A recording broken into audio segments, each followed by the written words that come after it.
Testing 1, 2, 3.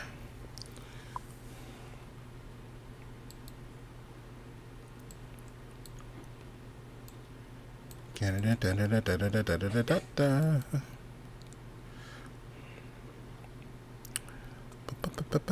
42. 39. Hey, Darren.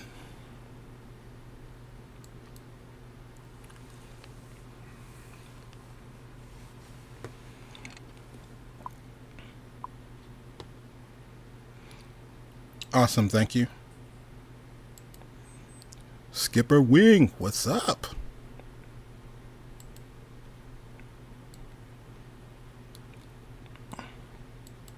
I still have to have you on the show one year now to pick your brain.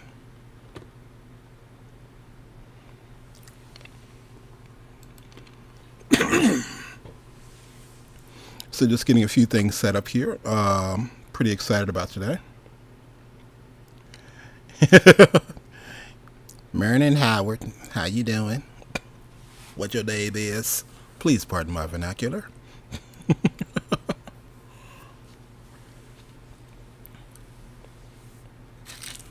So yeah, very excited. Oh, let me do my official greeting. Hey, this is Tony Ross for the 2D Animation Virtual Summit, and welcome to day 3. Okay, now that we got that out of the way. How's everybody doing? Hopefully well. I was working on some projects last night and had an interesting evening. Inspiration, as it were. Yeah, we'll call it inspiration. It's because I wanted to talk about something that I've mentioned to. I know DeMille and I were talking about it yesterday, and I mention this often. If you know anything about me, I say this often when I'm teaching, where your social media presence is an important thing, not just your portfolio, but what you share, what you like, and what you comment on, and how you make those comments. They are public. In the same way, when I was growing up, and let's be clear, I'm 53, so I was born in 68. So, lie detector tests, drug tests, background checks, these are things that I've always known about. What's recent is called a social media background check. So there are people that have made decisions and ended up like making comments about things. They made it years ago, but then when they I know actually a true story of a friend of mine, their son is a boxer, and in this particular bout, everybody's like, well, what? The judges all kind of said, okay, well, he lost this bout, but it was very close. But the third judge, yeah, Darren's like, your work does those social media background checks. So the third judge voted so far in negative of this person that the other judges were like, yeah, he lost, but he lose that bad. And I don't bring up color unless it's important. So let me state this: the boxer, the gentleman who lost, is African American. The judge was not, the one who actually did the severe judging, and it prompted them to do a search, and so they found disparaging remarks that this judge had made years prior with respect to the president at the time, who happened to be African American. I'm not calling names, but you understand exactly what I'm saying. So the point is that when they saw that, she was basically, or excuse me, I didn't want to say male or female. The judge was disbarred, or kind of they were no longer allowed to be a judge. So anyway, I bring all that up to say you need to be really careful with things. And so I ended up in a very heated debate with someone because I shared a meme talking about a work ethic. And shout out to the person who made the meme. I consider him a mentor and a friend, Mr. Richard Harden. He's not a animator that I know of, but I met him through Toastmasters. And he basically made a meme that said, if you go to work for 8 hours and then come home and don't use any time to focus on your own goals, you're not tired, you're uninspired. And so I shared that meme because I understand what it means. And this started into I think a lot of people liked it. And then out of nowhere, a person came out and they said, I do disagree with this totally. Okay, cool. You can disagree. And they proceeded to say that this grind mentality is toxic. Okay. And then they proceeded to say that anyone stating this was speaking from a privilege of not having to worry about family, and their family life and home life were suffering if they did this. And it was just like, okay, you're crossing a line because, one, I know Richard has a family and I know he works hard for them. I have a family and I know I work hard. So it got into a very heated debate, and it kind of pissed me off, quite frankly. But again, I understand the rule. So as much as, let's say 16-year-old Tony would have actually still been cussing the person out. It's like, I am mature Tony, so I have to handle it a different way. So this is my point on this. Why am I bringing this up now? I said to the person in closing, because they were saying that, oh, I'm glad you're taking it in stride. I'm like, no, I'm not taking this in stride. I'm angry. Just because I'm responding politely to your rude comments, don't take it as calm. Anyway, so what I tried to explain to this person, I said, yeah, we can have a difference of opinion. I said, in the way that I look at this, I said, nowhere in that meme did it tell you how many hours to spend when you got home. Because my stance, and you'll see where this is going in a second, is every animator that I know that actually works in the business, or if they're trying to get in the business, or every animator that I know and every director that I know, we all have our own side projects. And we're pretty excited about these things, but we still try to, when we work on our side project. We don't go, oh, wow, I worked too hard and I have to stop. So my argument has always been 30-30-15. It is basically 30 minutes a day for 30 days is 15 hours. What if you spent last month doing 30-30-15? I always use the adage of,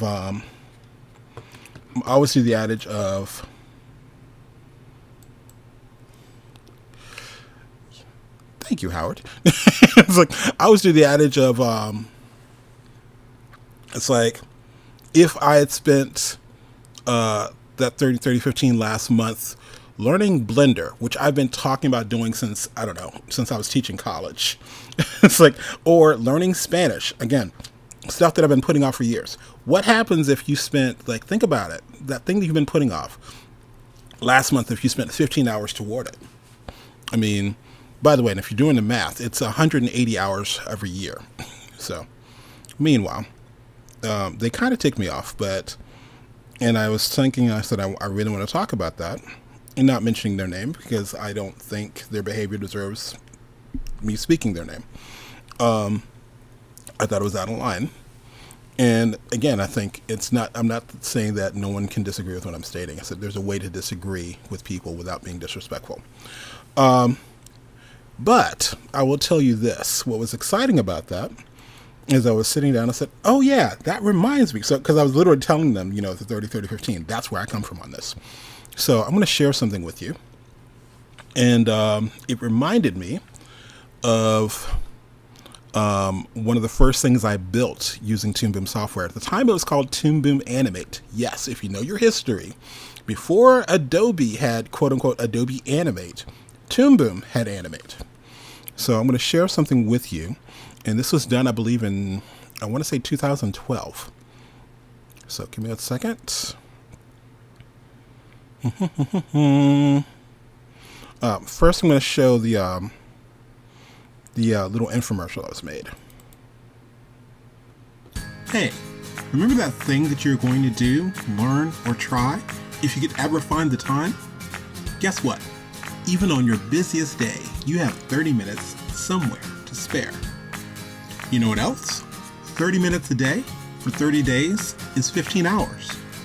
What project could you do, start, or finish in 15 hours? We challenge you to take 30 minutes a day for the next 30 days and find out. 30-30-15. Changing your life 30 minutes at a time. Okay, so that is, excuse me, that is the, I guess the quote-unquote explainer video that I made for the concept. Because at the time, explainer videos were like all the rage. And at the time, they were going for like maybe 10 and 15K a pop. And so I said to myself, if I could actually do that, you know.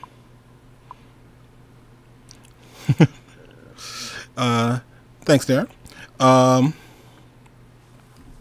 Thanks, Cassandra.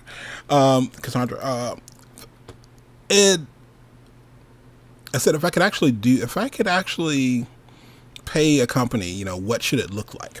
So I'll tell you why that's coming up and why, like I said, I was thinking about that.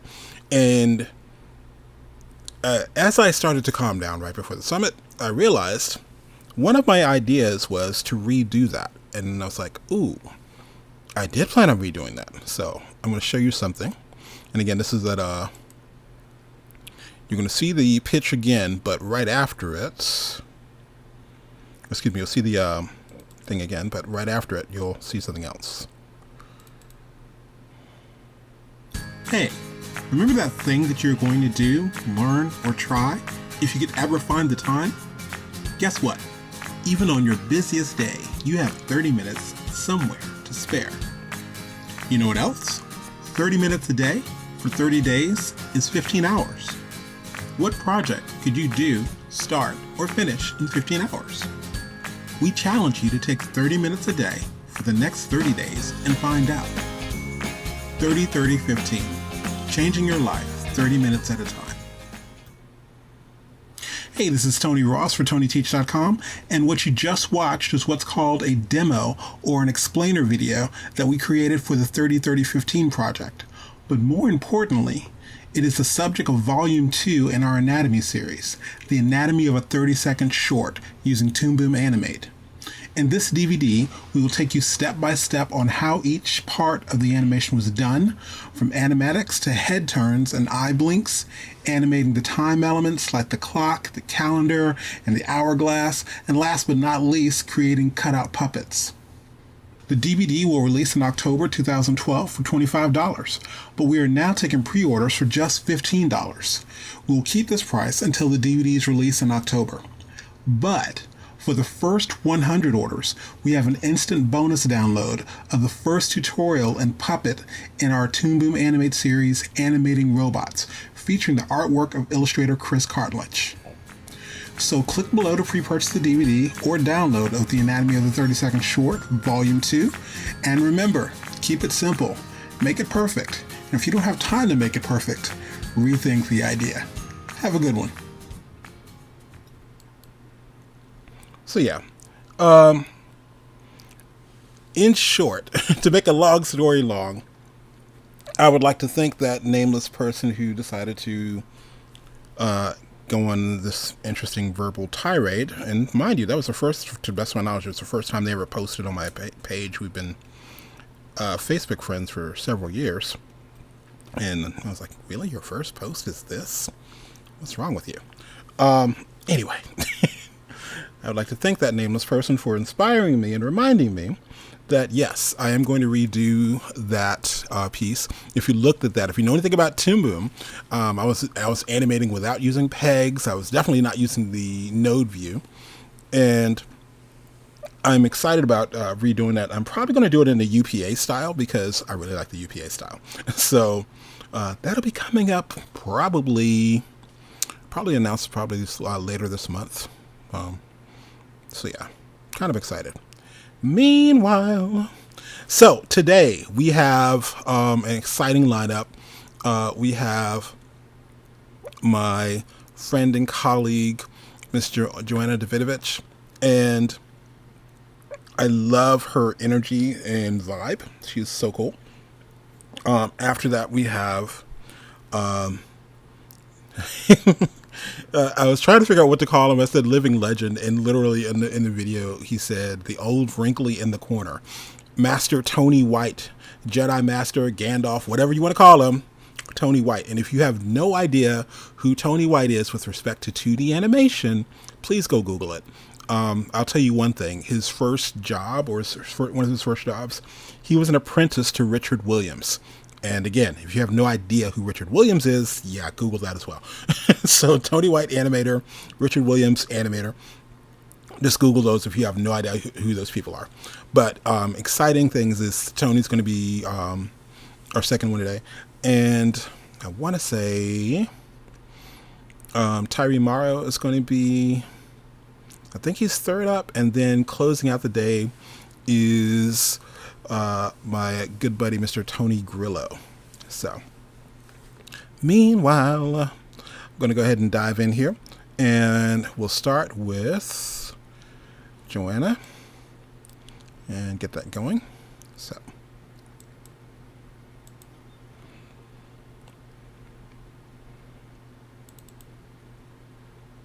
hey, this is Tony Ross with the 2D Animation Virtual Summit, and I am hanging out with one of the people I completely go fanboy over, and she has been with us from, I believe, since the very first summit, and thank you for that.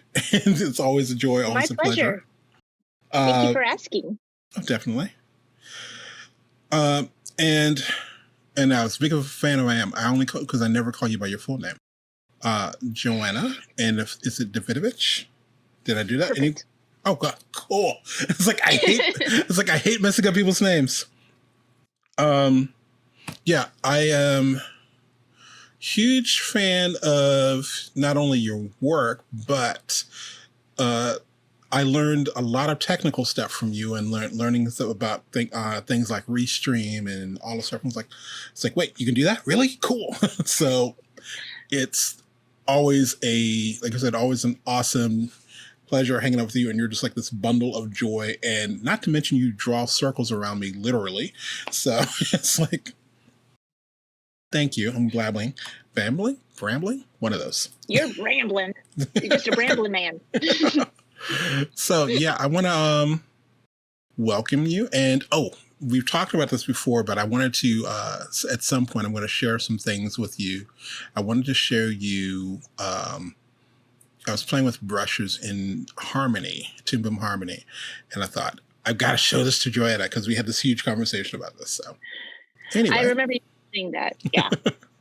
So, wanted to say hey, and I'm going to pretty much give you the floor and ask, what do you think is the reason that you are here? Oh, like right now, or just life in general? Sure, either one.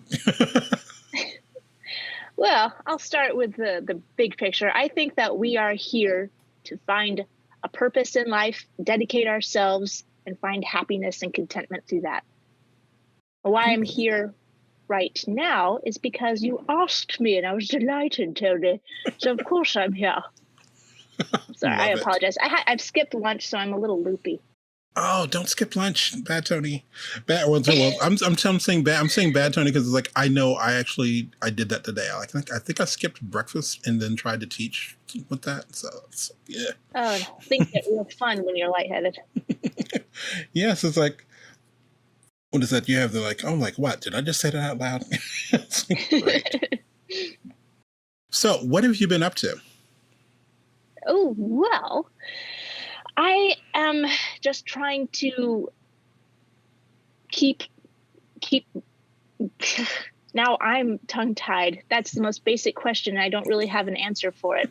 I think it's because I'm not doing full-time hours anymore. I'm trying to scale things back so I can get some sleep, because it's been a few years since I've slept. And I want to do that again someday. It's one of my life goals. And yet I still find myself, no matter how much I pare things back, I'm still just like a minute short of drowning, and just always a little bit too busy. And but the things that I am working on, I'm working on them because it's hard to say no. As much as I've told myself, like before a few years ago, I would say, you must always say yes, yes, yes, yes to every opportunity that comes along. And then I said yes to too many things and I crashed and burned. And so I've been trying to say no. You have to say no periodically. No, no, no, when you know that you can't handle it. And so I'm still trying to teach myself to say no when I must, because sleep is important. And yet there are projects that come along that are so painful to say no to, and just they look fun and they're people that you want to work with. And so I'm trying, I've said yes to a couple projects that I'm hopefully not crashing and burning on, and hopefully they still like enjoy what I do. But I don't want to say specifically what any of them are, because I never know what NDAs are like. But they're fun, and it's with people that I really, really love working with. So I'm having fun doing that. And I'm also at the same time on a track to try and get sleep someday. I'm up to 6 hours now some nights. Congratulations. That's pretty impressive. Yeah. Yes. Yeah. All right. I'm serious about I have like 5 cartoon ideas in my head just about sleep. Okay, wouldn't it be crazy that you're actually staying up all night working on a cartoon about sleep? It would be hilarious. It's like, where does it, what is it? Is it Dada? It's one of those things where it's like, it's a thing that's in the thing, that's in the thing, that's in the thing. And it's like, So speaking of, I have a question about that. It's like, where do you, I don't know, sorry, that whole little work-life balance, and like, as you said, there was a point where you're trying to do that, but it's like, where do you have the ultimate, what is your, I don't know, what is your safe word, I guess, where you actually go, wait a minute, this, I've done this before, I really shouldn't do that. And how many times do you break that rule? I'm getting better about it, but I'm still a work in progress. The breaking point comes when I feel my character changing, because I don't like being mean. I don't like raising my voice. I don't like yelling. And I find myself doing that when I'm exhausted. And when that happens, I was like, okay, obviously I'm worse off than I thought. So I need to scale things back, maybe take a night off and go to bed early, which never happens because I'm like in bed and just like always on my phone. I'm like, I can get work done here. This is amazing. But I think that's what the breaking point is. And it's a good guidepost for any kind of life. If you have a sense of who you are and you feel yourself becoming somebody that you don't like, you got to change something. Very cool. All right. So I've sent you a couple of questions, and that wasn't even one of them. So I'm going to just do that at you.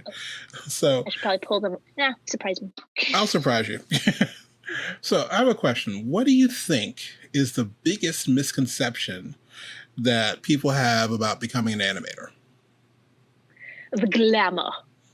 It's so much, riotous fun to work in this industry, but it's I try to temper people's enthusiasm, young people, without trying to squash their dreams, because I still have dreams too, and I know what it's like to have somebody crush them with the heel of their boot.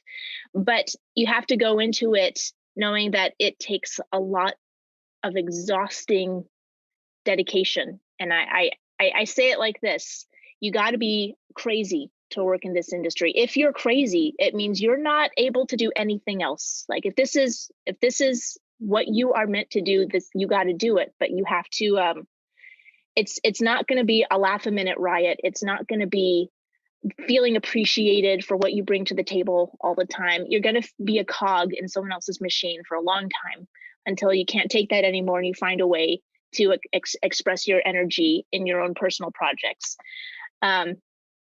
This is a factory. This is a assembly line process where creativity is the product. And a lot of people burn out. I know I've gone through burnout multiple times. And you have to be resilient. You have to be realistic. You have to be a lot of things that don't seem to go along with, fun, love, animation, joy, happy time. You go into it thinking that it's going to be like what you read about at Termite Terrace, just like gags and practical jokes and fun and goofing off, and then somewhere along the line a cartoon is made, or at Disney, like all of the ridiculous things that Ward Kimball would get up to, and having a jazz band was like, I gotta go, jam with my band for a few minutes. It's just a lot of sitting at your desk for hours and hours and hours and hours and forgetting to eat and sleep and go to the bathroom. It's a little inhumane what we put ourselves through. And then you add the pressure of trying to succeed, trying to climb the ladder, trying to, trying even just to get your ideas out onto paper so they're not driving you crazy inside. It's just a lot of energy and blood and sweat, and just it's a difficult, crazy thing to do. But if you aren't meant to do anything else but animate, you can't. It's like I keep going in that, being reminded of that last scene from, is it the last scene? I don't know. From My Fair Lady or Pygmalion, where Eliza Doolittle is going to go marry Freddie. And Professor Higgins says, what would you want to go marry Freddie for? She says, you made a lady of me. I'm not fit to do anything else, because, she's the flower girl. Now that she has an education, she's, she can't do anything else but be a lady. And that's kind of like with animation. Like once you get the bug for it, you can't do anything else. And you're not fit to do anything else. And it's hard to tear yourself away from it, even when you do feel the burnout of it. So that's my very long-winded word of caution to people thinking that it's just like a regular job. And there are ways you can make it just a regular job. But if you have a real passion for creating your own work, you putting your own ideas out there, if you have that itch that needs to be scratched, it's going to be it's going to be a life of highs and lows. And the more realistically you can approach it, being able to separate jobs that you do to sustain yourself financially and jobs that you do for creative satisfaction, and not expecting that those two things are ever going to meet. And just learning, again, having a sense of who you are and not letting yourself be changed by the stress of it, by the anxiety, by the pressure of it. And also learning maybe might be more to life than animation, which was it was a bitter pill for me to swallow at when I was a bit younger. So it's wonderful, it's terrible, it's glorious, it's harrowing. It is not just a casual job. And if it is that for you, then you have your creative your creative energy is spent elsewhere. That's also fine, but it's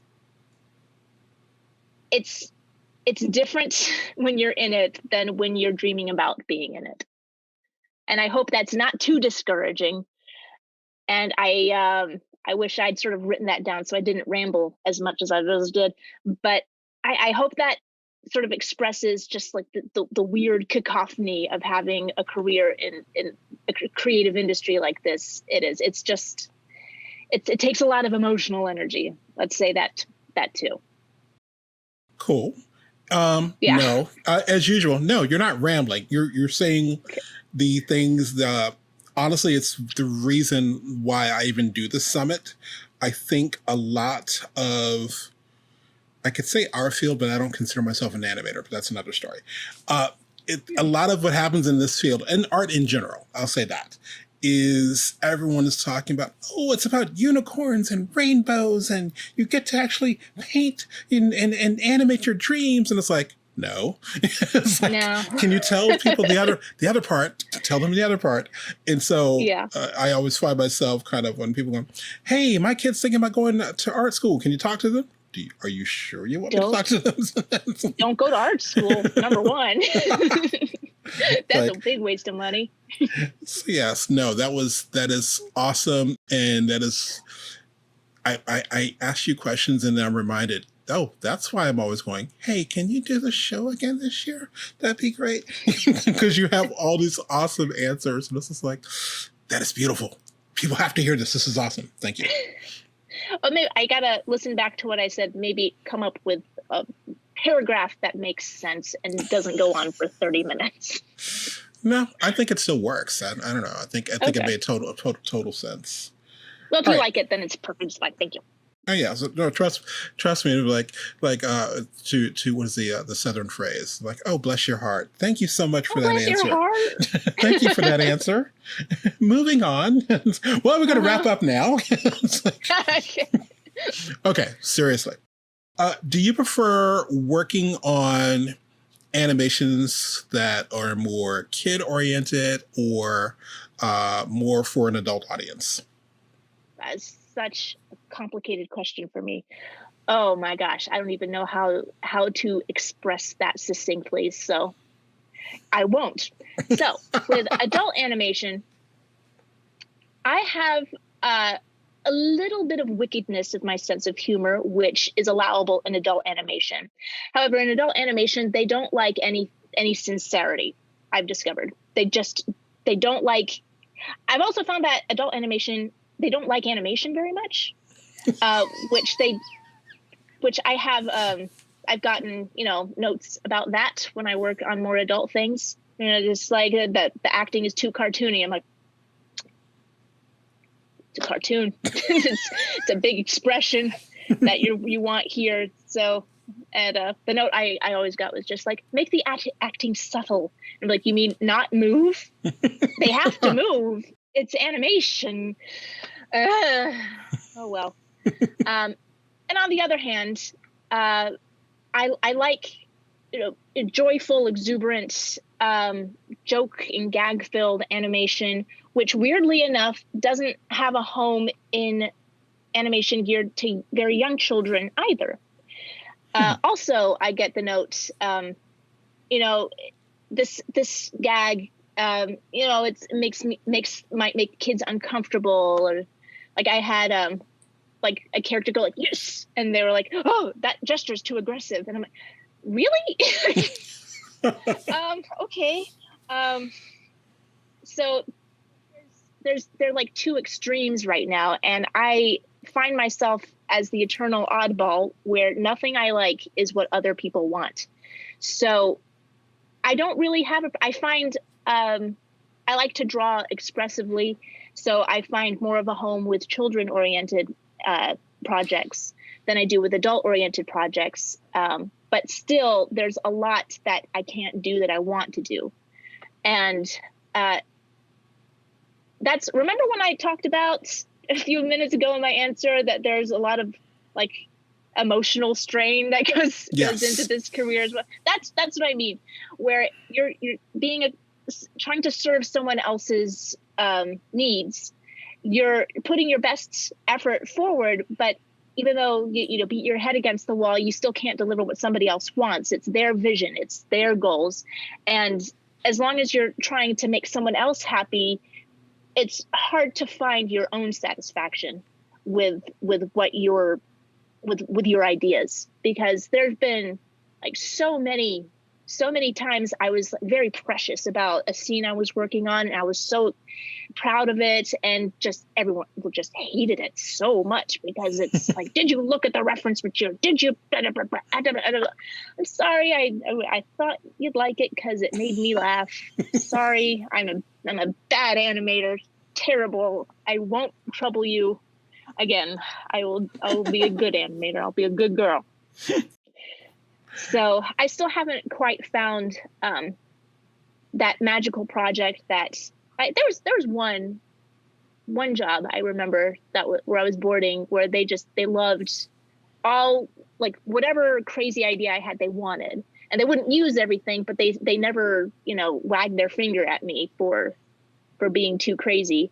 And I don't feel like I'm too crazy. I feel like I'm just the right amount of crazy, but it's very hard to find a fit for me. I don't quite fit in anywhere, which is weird to me because I came to animation because I didn't fit in with normal people. And it's just funny that even among the abnormal people, I'm like, she's kind of...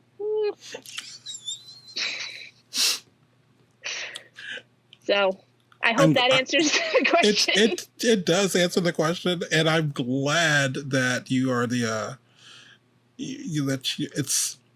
that's the one interesting thing I find about animators. It's not like, I mean, if you look at, I want to say if someone's doing a stereotypical, because there have been several animations about animators.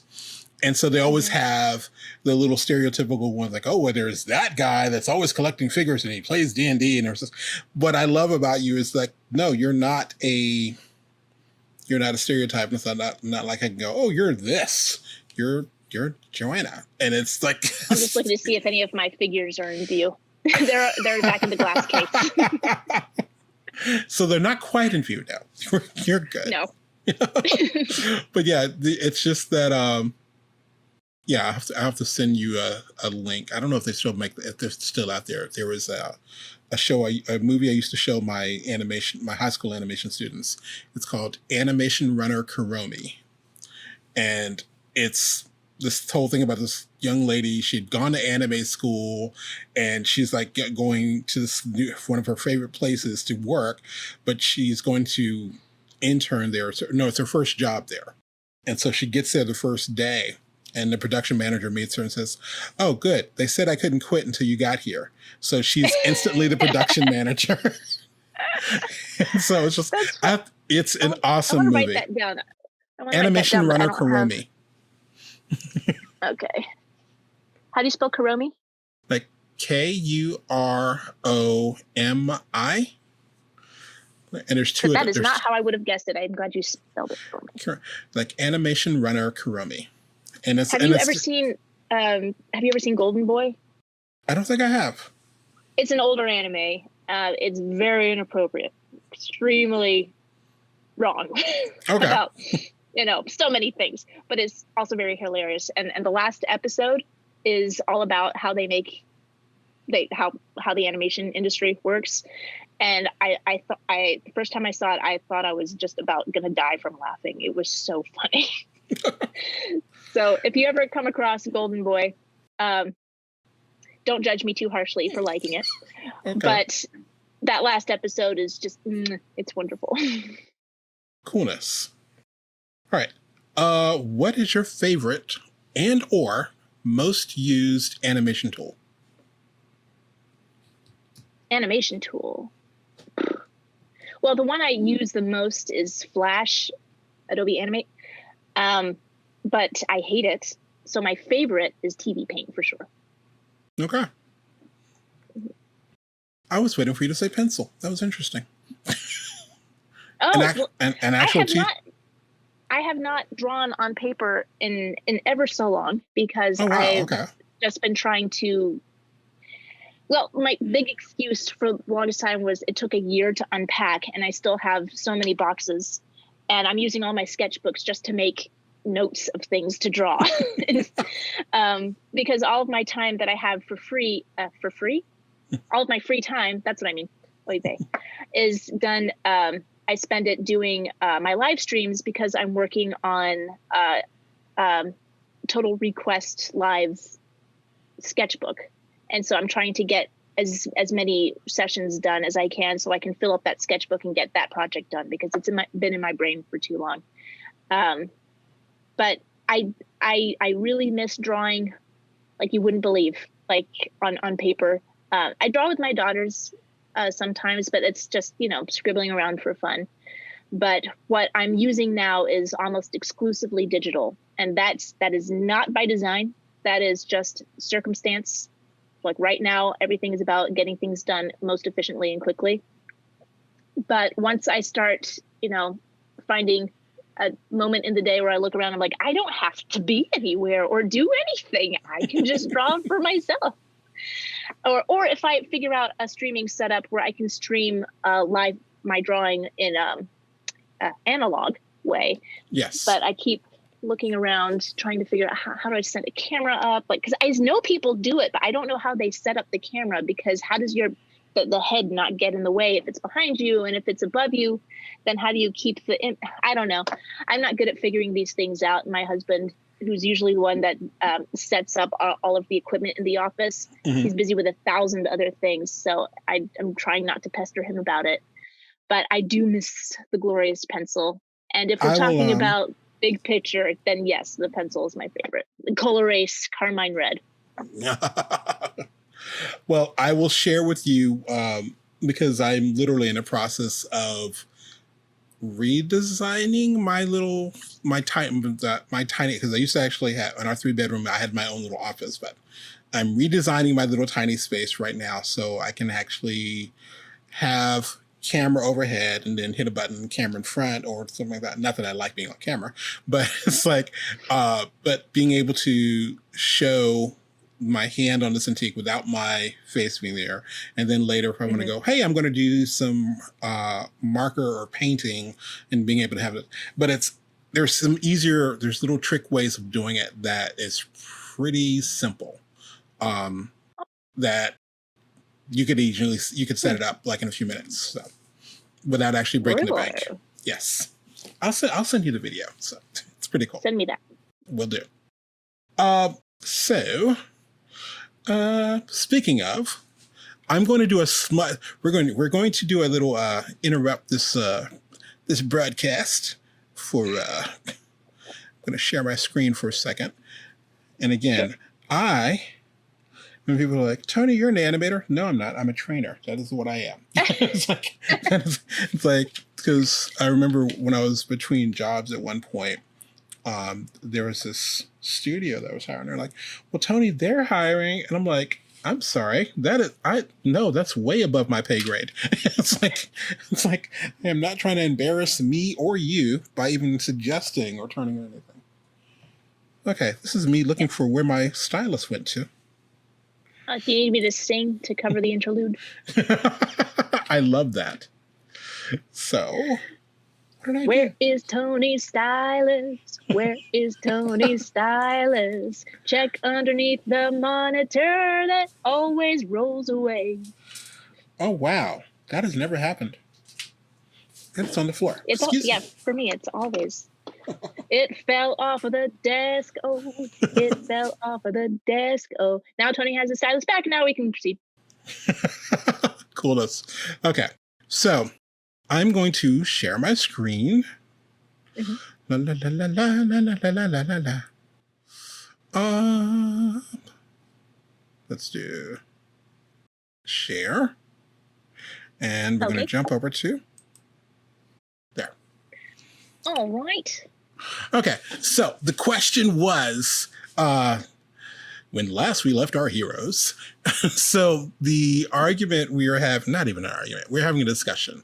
Joanna and I were having a discussion the last time we actually did the summit, and I've been putting this off, and I was like, and then recently I was working, actually doing some training, and found, I was like, oh, that's what she's talking about. And I also know how to fix it. So the idea was, for instance, if I've got my little pencil tool here, I'm going to hold down my O key, and let me get this brush a little bit larger here. You can drag to the right, make it larger, drag to the left, make it smaller. Okay, so this is just a generic brush. So the problem that we're talking about is if you draw something where it's correcting your line, right? Mm-hmm. So it's just happening. It's very subtle, but it's still trying to correct what I'm doing. So here's the deal. I'm going to get rid of those. When you go in, I'm going to come over here to my, thank you, tool properties. Almost a given. There are a lot of presets over here, and of course you can make your own.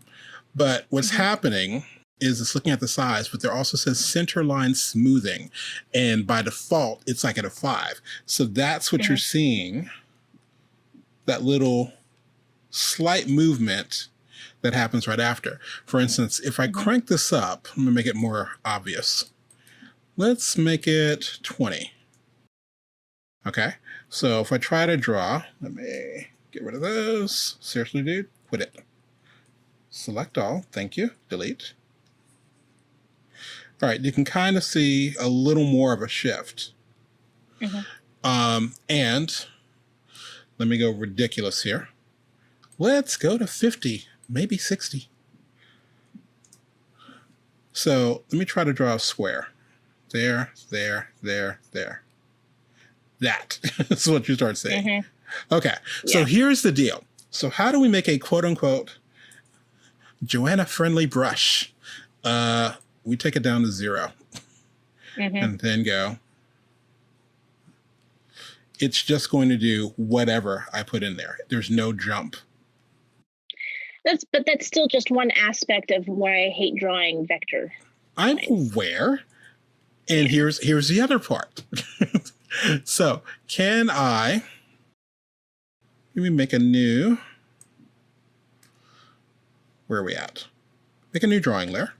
Do I want a vector? Nope. Bitmap. Add and close. And if you look, all of my vector tools are gone.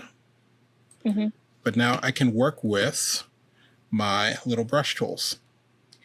And I get excited anytime I see bitmap brushes. And like in Storyboard Pro, I was drawing with a bitmap brush for the longest time until my file sizes were out of control. And it's just, and I was sort of told not to use the bitmap brush anymore. And so the reason vector is the go-to is because it's so efficient with file size and everything. So there's problems with the bitmap brushes. Even though I prefer them, I like the sketchy quality that a bitmap brush affords as opposed to a vector one, but it also has its own set of problems. So there isn't really a perfect solution I've found with any animation program. Even my beloved TV Paint has problems with the brushes that I don't know how to solve, but then I'm not technically minded at all. And, you know, every time I think I have a solution, it bites me in the butt somehow. So the only true solution is just paper, I guess. And but I appreciate that this is a problem that you're keen to solve. And maybe if you have Toon Boom's ear, maybe they'll, you know, take it seriously and want to create a more pleasant drawing experience for people who, you know, like to draw. I would dare argue, especially, and I cannot say that I've messed around with it enough to know, but I know, and this sounds like I'm doing a plug because they're a sponsor, but in all seriousness, I talk about some of the pitfalls with Toon Boom a lot on a lot of recorded trainings. Cutter tool versus cutter tool versus cutter node is one of those things, because I always go like, you have two different things called the exact same thing that do two totally different things. Grab at the source. Don't get me started. Don't get my husband started on the naming conventions in Toon Boom. Like, he will go off on a tear. Okay, so let me do one quick thing here. This is one of the things I love to do. Where is my camera? Thank you. Give me my grain. Thank you. Vector. So I still like this. So yeah, but what was the thing I was doing? what were we talking about? It was something like that. But I lost my train of thought somewhere. I'll find it. Well, we could always rewind. Can we do Oh, that's what it was. Yes. Still recording. I got it. Yes. So the with the new with Harmony 21, they've done some incredible things with the drawing and painting tools, especially with Harmony Premium, to the point that the tilt, it's like you're drawing with one, it's almost like you're drawing with a pencil. So you can actually, let's shade this. Okay, let's tilt this on the side and start shading that way. So there's a lot of stuff. Yeah, they did an incredible job. I don't, and it's one of those things of, I am blessed to work with people who know more about drawing than I do. So they will appreciate it better than I. But I know when I was looking at that, I was just like, oh, wow, that's really awesome. But yeah, they've done an incredible job with the drawing and painting.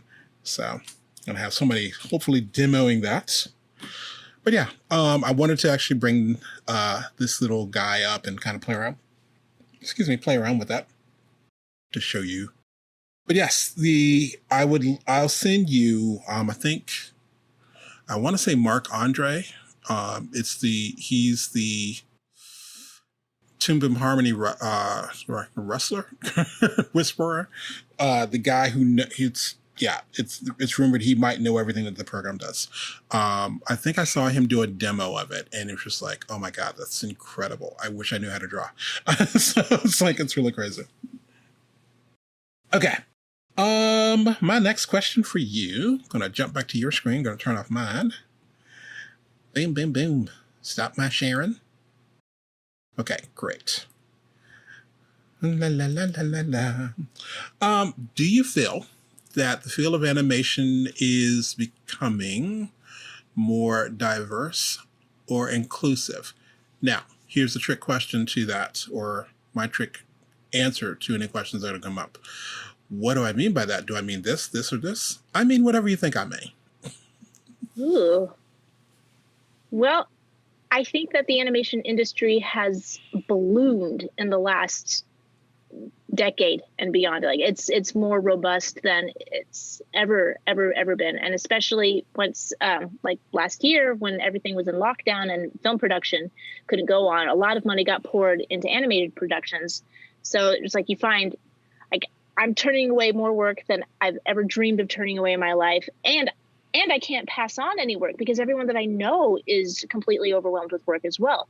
So with so much stuff out there, yeah, it's just like a lot of people are throwing everything at the wall and seeing what sticks. And the wonderful thing that I think has happened in the world of modern time animation is how democratized it is, where anybody with very basic tools can put their ideas out there. And it still takes a lot of work, a lot of time, a lot of effort, but you don't need anybody's permission to do it now. You don't need a big studio to finance it. You don't need to impress any kinds of executives. You could just do it. And, having studio backing is always, easier. It's spending their money, not yours, but you can still do it. As opposed to most of the 20th century where animation, you look at independent animation and it was very, very crude for the most part. I mean, there's, stunning examples of people who paint on glass, these insane artists, but it was, you couldn't do things on your own at a level that the general public would consume. And now you can. And that's a wonderful thing. And again, being the oddball in wherever I find myself that I am, I find that comforting because, you try to do the rounds, the pitches, you try to make people believe in what you believe in. You try to make people see the joy in what you see joy in. And you find if you can't convince anybody that it's disheartening, but you can always keep that for yourself to do. And then you don't have to worry about pleasing anybody or changing things or, there was sometimes I would try and do a pitch and they'd be like, it's, this idea might have legs, but can you change the ages of the characters? Can you make them younger? I'm like, I don't think I can. I tried to figure out a way to make the characters like into kids. I'm like, well, that nothing feels honest anymore. It's not my idea anymore. And, but now being able to, at least in theory, do things myself, it's very liberating.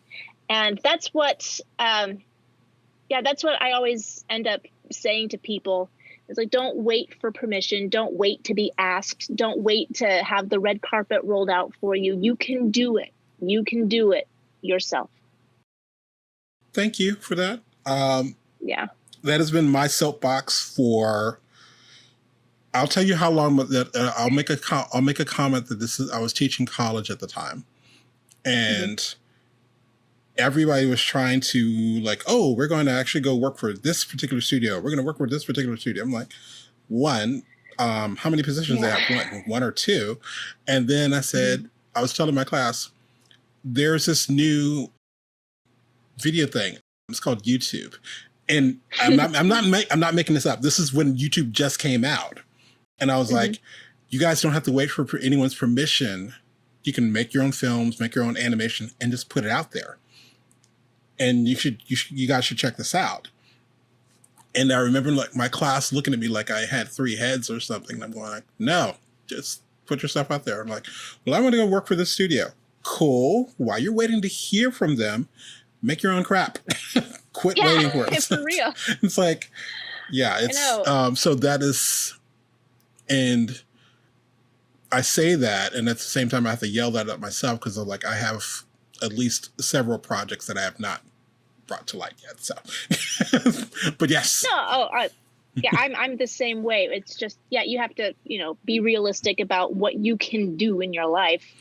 And, but those ideas are there and we've got a whole lot of living left to do. So just because I haven't done it now doesn't mean it won't ever get done. So don't put that pressure on yourself. You've got the spirit, you're going to do it. But, maybe right this second isn't the right time. And it's like I had lots of extraordinarily talented people that I went to school with, that I've worked with, and they go on to have really marvelous careers at these big name studios. And then you talk personally and they're just like, oh, just like it's soul crushing because it's all that being a gear, being a cog, and that like, and so many different voices want input. And so it doesn't end up, you don't feel like it's yours anymore. That sense of ownership over what you create is it's so necessary to feel creatively fulfilled. Like you like put something on the screen, you be like, I did that, that was me. But like once you put the idea out there and somebody said, well, change the clothes and change change how tall they are, what they do, and change their voice and change this, and then you're like, is this really my idea anymore? Is it really, there's some projects where I was surprised that I was still listed in the credits. Like, whoa, that was nice of them, but nothing I did ended up on screen. Random thing, talk about when you come up with an idea or something. And this is random, has nothing to do with animation, but I love this example. Allegedly, when they were working on the concept of Purple Rain, they approached him and said, what do you think about John Travolta playing the lead? It's like, no. They're thinking he was so good in Saturday Night Fever. It's like, wait, what? So yeah, when I think of like little things like we've got this idea. Do you now? Like let's not do that. How cool would it be if now he's a dog that plays soccer? It's like that's no. Gotta love it.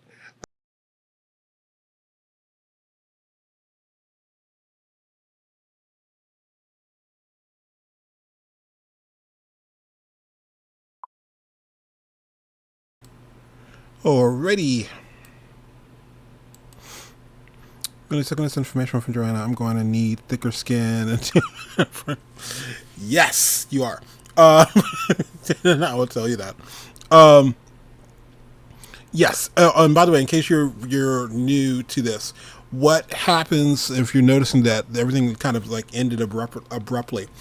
The summit, we're doing 45-minute clips because sometimes I think the interviews are longer than that, and that's what's posted this week. Next week, the full interviews will be posted in their own YouTube playlist. So there'll be two different YouTube playlists. One will be this week, which has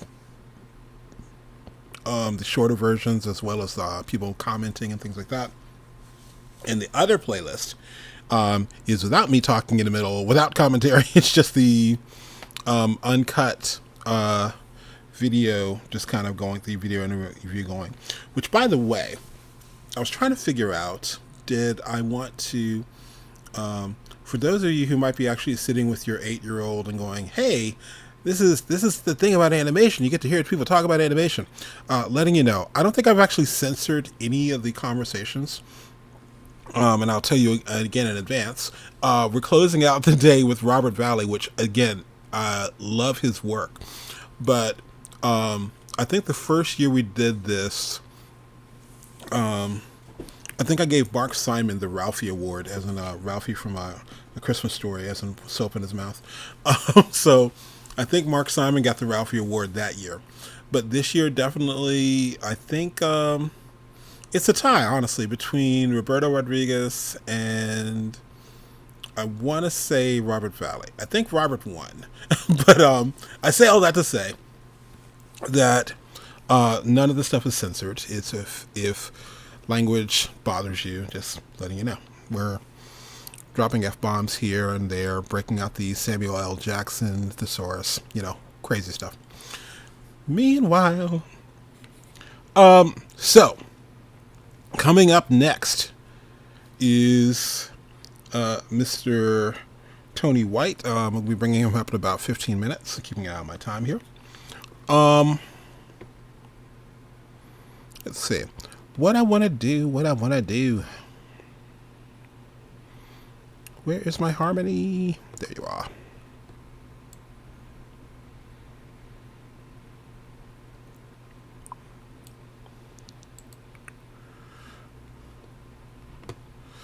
Morning time to time. I was watching full time while it's live so far. Don't worry, I'll use my top sheet. Awesome. Coolness Barry, and thanks.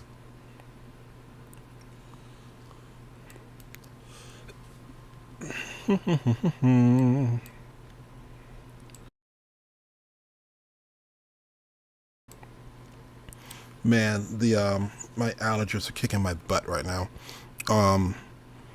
I happen to be one of the chosen few that gets that I'm allergic to mold. So evidently, like when everyone's allergic to pollen or spring trees and all other fun stuff, yeah, I'm fine.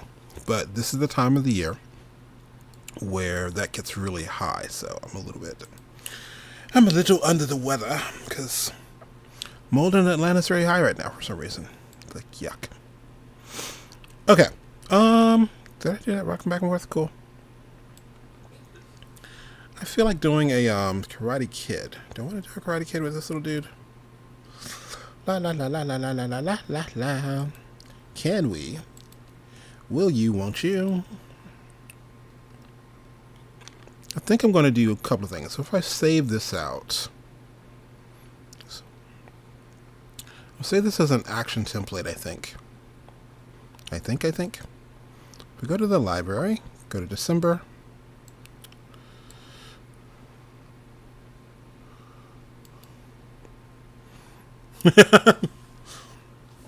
Thanks, Skipper. I appreciate it. I at least understand what it is now. And it's like anytime I go outside, you have to literally. It's almost like a sci-fi movie where you have to decontaminate when you come back in. So I literally have to change clothes, take a shower, and just kind of do that.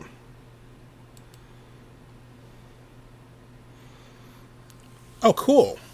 Yes, dude, we got to do that.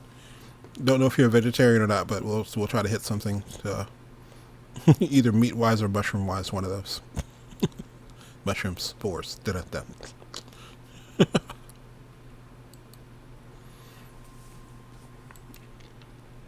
But yeah, I think I'm going to do a, let me see if I can save a action template. What exactly is an action template? Right, to modify, it means that this little thing here, I just did this little animation. Simple little ugly animation. But I'm going to grab these keys and drag them up here. Let's see, I want to say stick dude point. I think I'm doing this right. Okay. And now I'm going to take all of these keyframes and delete my keyframes. The camera. So yeah, dude is doing nothing. So I'm going to do a totally different animation. Let's drop in a keyframe at the beginning, F6. Why are my function keys not working?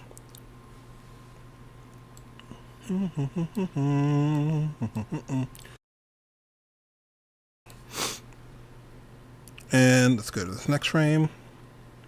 Drop in a keyframe. And I think I want to do, let's get our Karate Kid on. So press B twice, move your arm up, Shift B, rotate. This is me playing around with the hierarchy. Shift B again. Alright, so grab the hand, B, B. Going up the hierarchy, and this is me again, because if you're wondering exactly how this dude got built, it's actually, I built this from scratch on day one. Well, the lines were there, but we went in and broke everything down. Okay, let's grab Mr. Foot, B, B. Let's go up here, Shift B.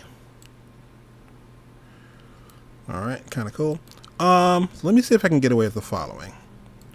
Let's grab everybody except for that last little foot. By the way, here's my pivot point temporarily. Can I go here? And if I'm going to do that, let me double check my... did you give me grief? Probably. Let's see. I'm going to hit my plus key. Grab the first keyframe, hit plus. 1, 2, 3. How bad did I mess this up? Not terrible. Now let's drop in a keyframe. And let's see. Really?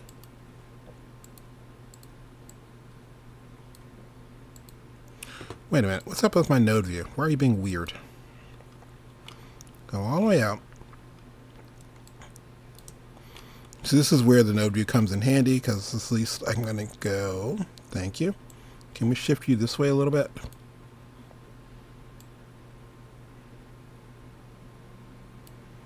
Great.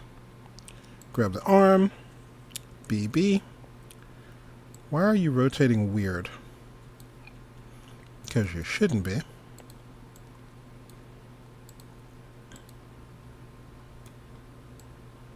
When in doubt, I can technically move these individually.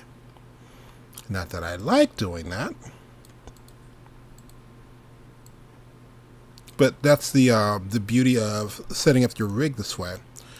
Because, yes, can I come over here and play with the different hierarchies, like selecting the backhand, press the letter B, it moves and grabs this section, press the B again, it goes to that section.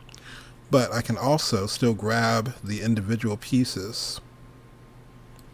Why am I craving sushi?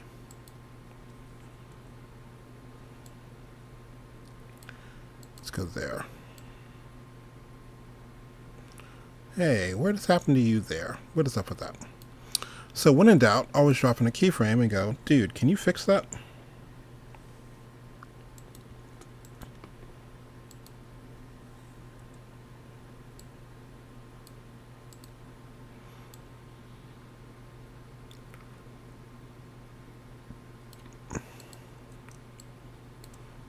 All right.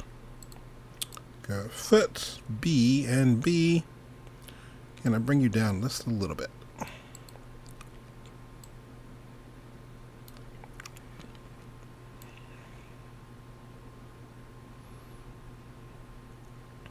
So yeah, it's one of the conversations that, excuse me, Tony White and I were having, where a lot of people are thinking you have to learn this particular software. Yeah, the studio uses this software. Yeah, that is part of it, but they also need you to know how to animate. So, okay, so where we began this little story is me coming in and saving out an animation. So in theory, if I did this right, we'll find out in a second. Stick dude point, if I drag this down here, notice this little orange area. That is pretty much, at least it was, the little animation I just did. Why are you being weird, dude? There we go. Thank you.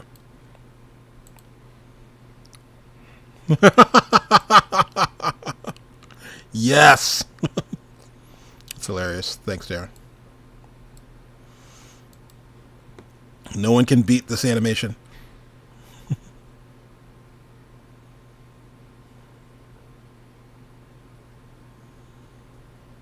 This is terrible. It's like, you get the idea.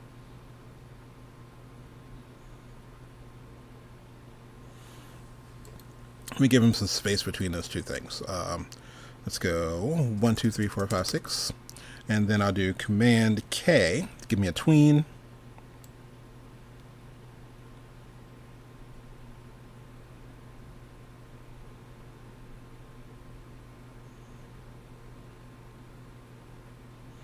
Oh.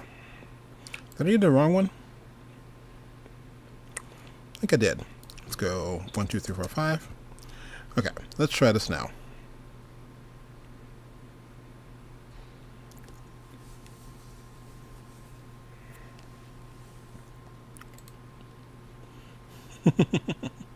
But yeah, just having some fun. La la la la la la la la la la la.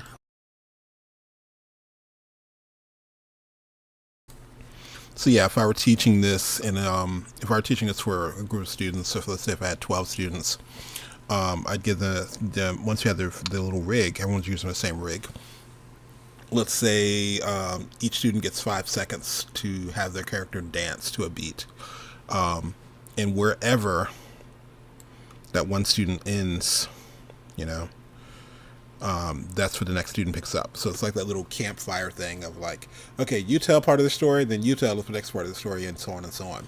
And then the last person's dance move connects to the first person's dance move. And so you could literally have, so what do you do? 12 times 5, so it's a little bit over a minute. You can actually loop that twice, add some sound effects to the music or whatever. But, you know, all of a sudden you have this really cool group project. So, little fun stuff like that.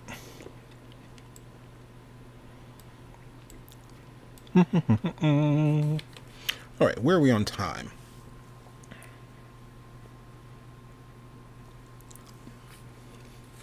I'm playing around with the idea. I know usually this usually happens in October, and this year we actually had to shift it because we moved the date twice. And God love our sponsors were both like, yeah, cool. That's we get it. You know, stuff happens. But yeah, we try to do this every year. And well, thanks, Darren. We try to do this every year. Part of me usually contemplates at the end of this going, maybe I don't want to do another one in March. So we'll see. I mentioned that to my wife and she was like, okay, then we have to start next week. I said, yeah, I know. So it's like, it's, what is it? Nightmare Before Christmas. There's only 364 days left to the next Halloween. So the goal is, I think, we've got at least got our engines right this time and figuring out how many people. I have a faster machine that can edit. Excuse me. I have a faster machine that can edit. We're talking last year was me using 2 different machines to try to keep up with editing and saving things out. This year I have. Right now I'm doing this. I'm running the summit actually off of my 2011 Mac Mini, believe it or not. But editing was done with my new Mac Mini, which is one of the M1s. So, for instance, like 45-minute long videos with, I think 720p, and had overlays and sound correction and color correction. And my M1 said, "Yeah, give me 3 minutes. I'll be right back." And it just ran it out. And I'm going, "Holy crap!" I think in 3 minutes it would have barely been 3% on my old system. So it's a massive difference. I might actually try to. I almost feel like I need to render something just to see what the difference is, what the timing difference is. It's pretty major. So, meanwhile, so up next, like, what is that, Lord Gandalf?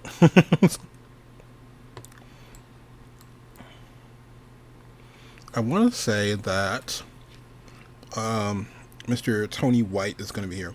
Fun story, and I would tell people this because people always ask, they'll see someone's animation or see someone's art and go, they'll ask me, my students would ask me, how do they do that? I don't know. Email them and ask. So years ago, when I was still using Flash, actually, I was working on a tutorial. Said, hey, what are you looking for to learn in Flash? And people would sign up, and write down what they were looking for. So I'm looking at the emails that come in, and I look at the email address and go, Tony at Amaticus. I said, why do I?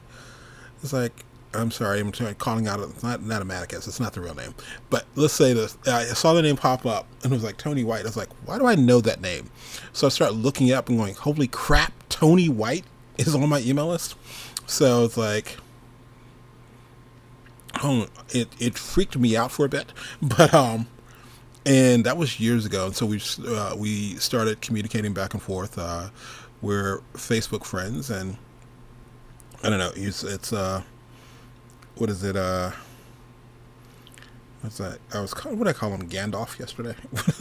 It's like literally a living legend. So I'm going to stop rambling and pull up his interview. And it's pretty cool because he's got his technology going, so you see a lot of his animation work behind him. So, meanwhile, I'm gonna pull up Mr. Tony White, and hope y'all enjoy this.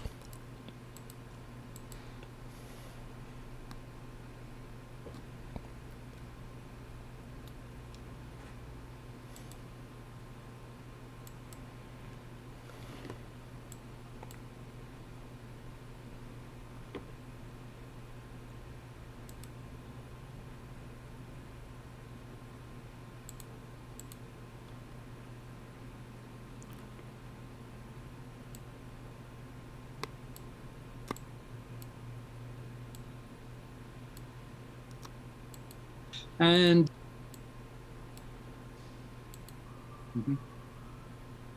no. Oh wow. Okay, technical difficulties. Hold on one second.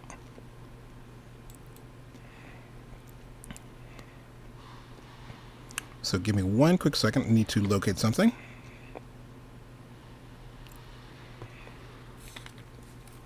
Gonna pause really quick because I need to figure out a really quick situation here and get something fixed. Hold on. So I'm going to turn my mic off. I'll be right back.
All right. Sorry for the delay. We just had one of the looks like one of the part of the sound wasn't working, and I'm getting that fixed currently. And shortly, and if Tony, if you're sitting out there, my apologies. Trying to get that going.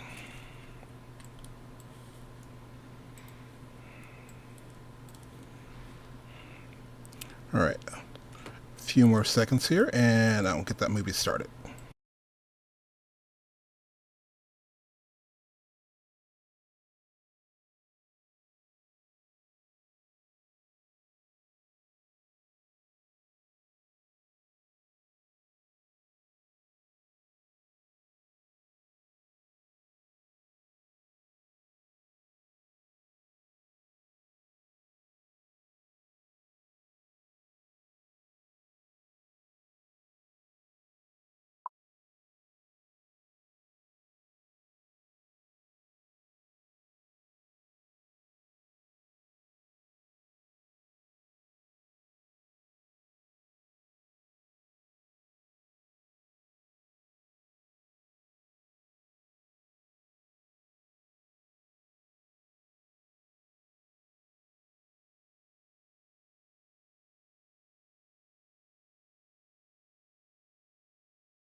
Okie dokie.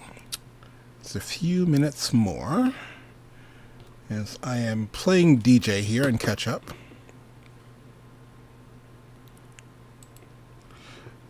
Once this is loaded, I will tell you what exactly just happened. It's an interesting story. And one of those funny little funny things.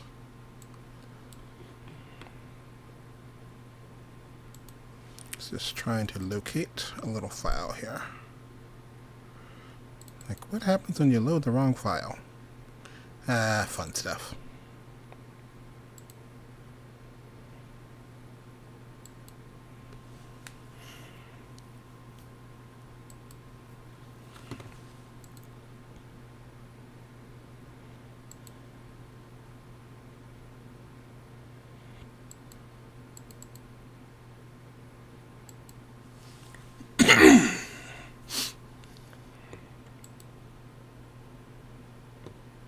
Excuse me, I'm coughing in the mic.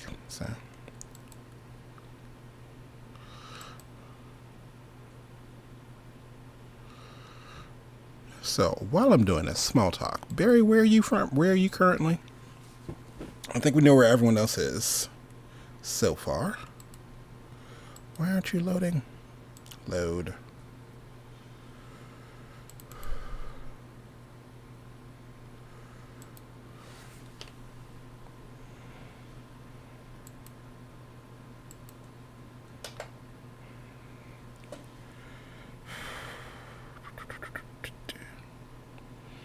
La, la, la, la, la, la.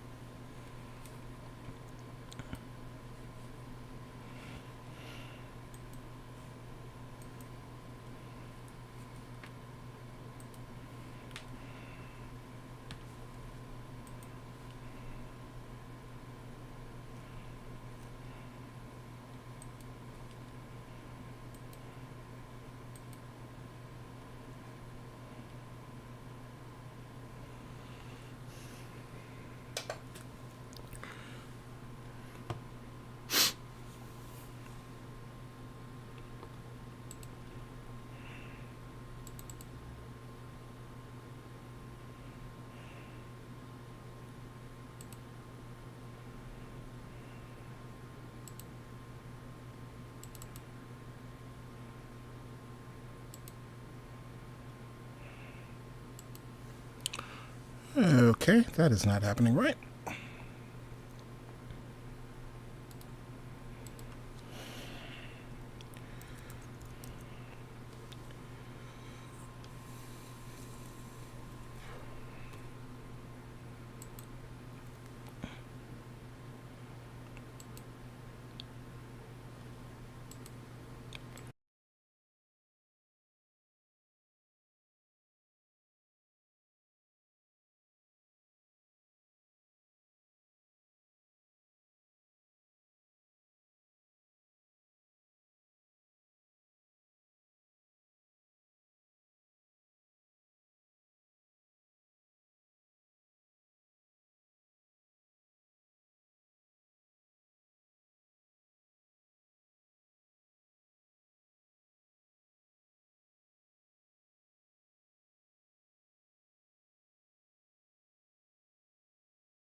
So again, we're running into some technical problems pulling up that video. Should be ready in about 2 minutes, and I apologize for the delay.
Hey, remember that thing that you're going to do, learn, or try if you could ever find the time? Guess what? Even on your busiest day, you have 30 minutes somewhere to spare. You know what else? 30 minutes a day for 30 days is 15 hours. What project could you do, start, or finish in 15 hours? We challenge you to take 30 minutes a day for the next 30 days and find out. 30-30-15. Changing your life 30 minutes at a time.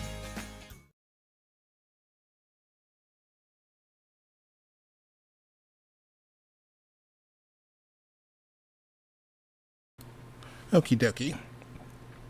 Sorry about that. Just wanted to give y'all something to listen to instead of just sitting there with silence. So, as I stated before, come here. We have the long-awaited Mr. Tony White's video popping up. Da, da, da, da, da, da, da.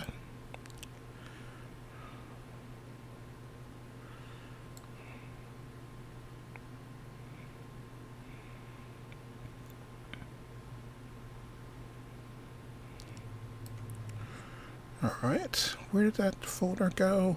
Come on.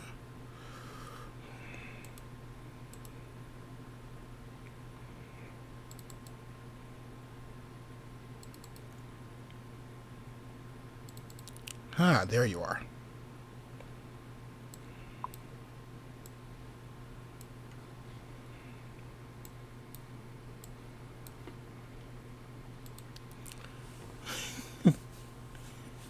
Thanks, dude. I appreciate it. It's like, this is like one of those, really? This was happening now?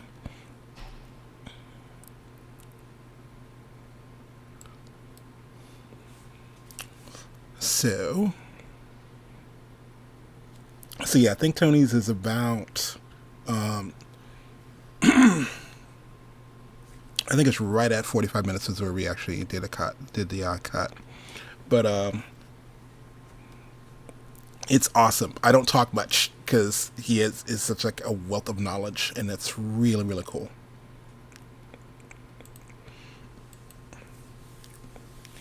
So in theory, as I was bragging a second ago on my new system that renders everything, evidently I rendered out Tony's video without my audio. So it's just Tony White just going like answering me and occasionally. So it's like, wait a minute. So what you were waiting on was me rendering out. It's like, dude, don't you make me cry on camera. I'm not even on camera, but don't do that, man. Thanks, Skipper Wing. Appreciate you.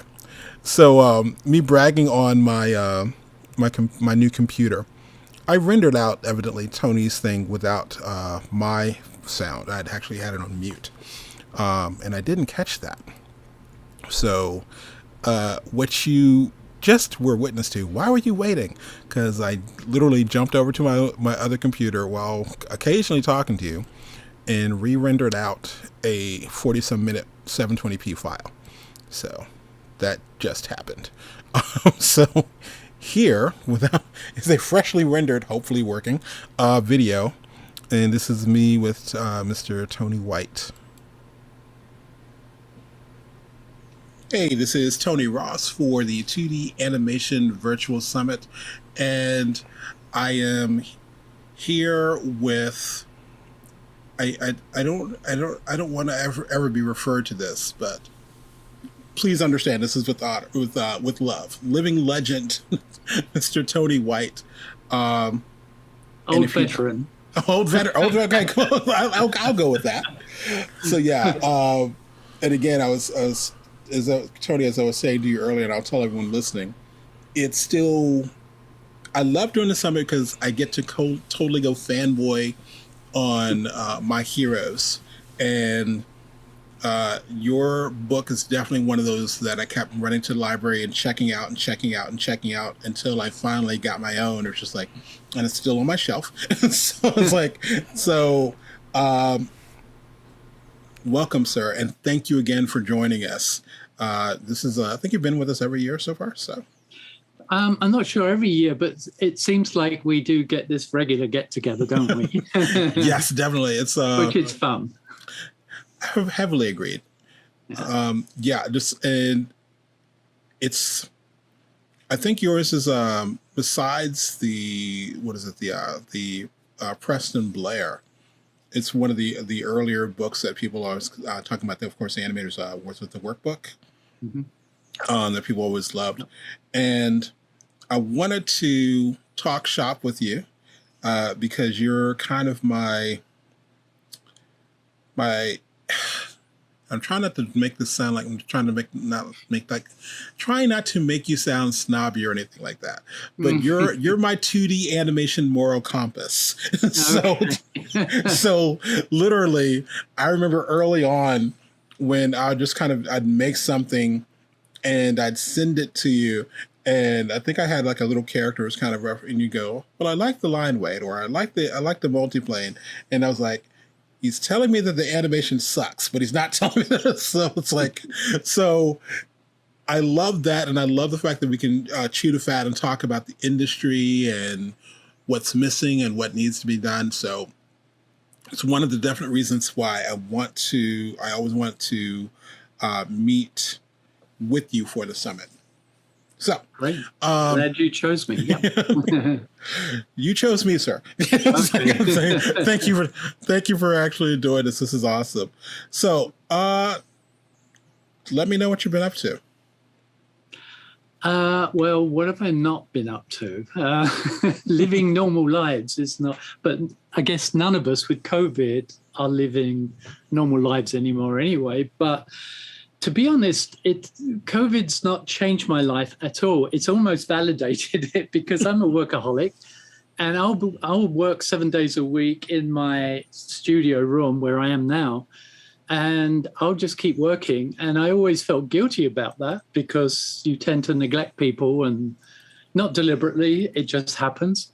And COVID has put me in a position where I think, well, okay, it's valid now. It's okay. I can get more work. So I've actually been working like crazy. I am married and I do respect my wife. I love my wife, and we try to get as much balance as possible in our lives. But also she's great. She's a great artist as well. So she works and she breeds geckos and things like that. So it's a great thing when you've got relationships where each partner has their own passion in life, and the other person can give space to that. And I just have this great relationship that, we're cool. And in fact, my wife will, when I want inking done, she loves inking. She loves inking my drawings. So oh, wow. She'll do that. But in answer to your question, just finishing what will probably be my last book on animation. It's an age thing, and it's a running out of things to say, but really this one, because I know it's probably my last one, I want to make it my best one. The Animator's Workbook was the first one, and the timing was perfect for me because there was the Preston Blair book, but that was an old book at the time. Right. Even then it was an old book. So my book came fresh on the scene at a time where there were no books on animation out there other than Preston Blair. The Illusion of Life didn't even exist at that stage. And Richard Williams, who I apprenticed with, and I was his biggest fan, a bit like you're saying, you meet your fan. Every day I worked with him, I was like fanboy, And I apprenticed personally with him for 18 months. And then I was a director animator with him for another 5 years in his London studio. And his book wasn't out. He was always talking. In fact, I delayed my first, the workbook. I delayed it because Dick kept saying, I'm going to bring this book out. It's going to be the greatest book, and da-da-da. And I'd wait year after year, and it never happened. And at that point, I wasn't even thinking of writing a book. But I eventually left the studio and set up my own studio in London. And after a while, we started working on a project. I don't know if I've told you this story before, but we started working on a TV special for PBS. Mm-hmm. And I actually had about 70 people working on that. Oh, wow. And I only took it on really because I was aiming to make movies. And my whole life has been trying to do that. And I've never been given that break, never.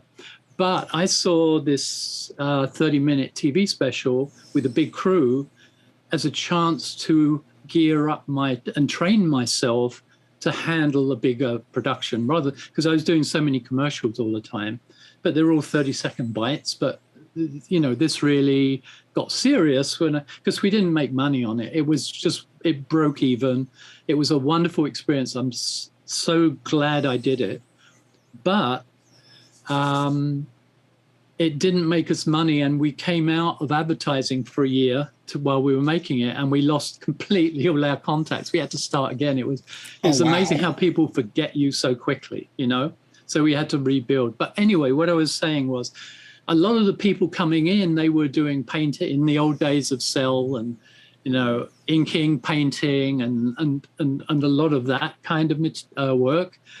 And they were saying, can you teach us how to animate? We want to be animators. And I got enough people in that team to convince me that, okay, what I'm going to do is I'm going to close down the production every Friday morning, and I'm going to do a 2-hour masterclass. And I'm going to and I typed out all my lecture notes, and I gave them out to everyone after each masterclass. And I gave them a little bit of homework to do and things like that. And I'd critique it the next week, then do the next talk, and give. And after several months, one or two of them said to me, you should publish this as a book, because there's nothing like this out there. This is amazing, you know. And I said, I don't even know how to do a book, how to write a book or get it published or anything. And they said, well, get an agent, let them do it for you. And the bottom line was, Tony, in those days, it's very different now. I'll explain now in a minute. But in those days, I think within a week, my agent got Watson Guptill in New York, big art publisher in New York, to sign up on the book. And in those days, what that meant was I sent them all my typed notes, and I sent them a big box of 35 millimeter film, original artwork, you know, animation drawings and everything. And I just sent the whole box over, and I never saw anything until the book came out. That was it. Fast forward to today, this latest book is nearly 600 pages. I've just finished drafting out, effectively writing 600 pages of this book. And I would like to think it's going to be amazing. I would like to think that, because I'm putting everything into it. And in answer to your question, that's what I've been doing for the last 5 months. It's like 7 days a week, 12 hours a day, most days, unless my eyes give out or back gives out or something. And basically, that's just the beginning for me as an author. And I'm not saying me personally, any author today. The publisher signs a contract, and basically they give you a date to deliver everything, which you negotiate. I mean, it's not oppressive. They just say, oh, when do you want to deliver it? And you agree a date. Well, I type it out. I have to type it out. I then have to go through and proofread the whole thing myself. They will give me a proofreader eventually as well, but I proofread it. Then I have to assign all the pictures, where they're going to go in the text. I have to put all the figure numbers and everything. I have to go through meticulously. It's 600 pages. And then I have to create every one of those files, which in this book is going to be at least 600 images, at least, probably a lot more. And I have to size them, all the Photoshop stuff. I have to prepare them, CYMK, everything. And I have to effectively deliver a finished book, other than them proofreading and them doing the book design at that end. And you make less money today than I did way back then. So it's a fool's errand. But at the same time, I've got to a stage in my life where I just said, I want to give everything I have to the industry out there. Now, the industry out there is not 2D animation, and the book's not a 2D, it's called Animation Masterclasses from Pencils to Pixels. Okay. I originally had my other Pencils to Pixels book, and they said to me, do you just want to upgrade that book? We think you could upgrade it. I said, no, I want to write a completely new book, but I want to use the Pencils to Pixels theme. And they were really excited. They didn't think I'd do that. And I said, no, I'm going to start from scratch. And that's basically what's happening. So it's kind of a labor of love. It's certainly not going to it's going to make money, but it's not survival money. It's just like, oh, that's nice, some more royalties. But, you know, if you're writing textbooks, which technically it is, you probably know that. You don't make a lot of money. You put a lot in, it never justifies all the work you put in. But I've got to a point in my life where I just want to give everything I have, everything I've learned all over the years, decades, and I just want to give it and say, there you are, world, it's yours now. Do what you like with it.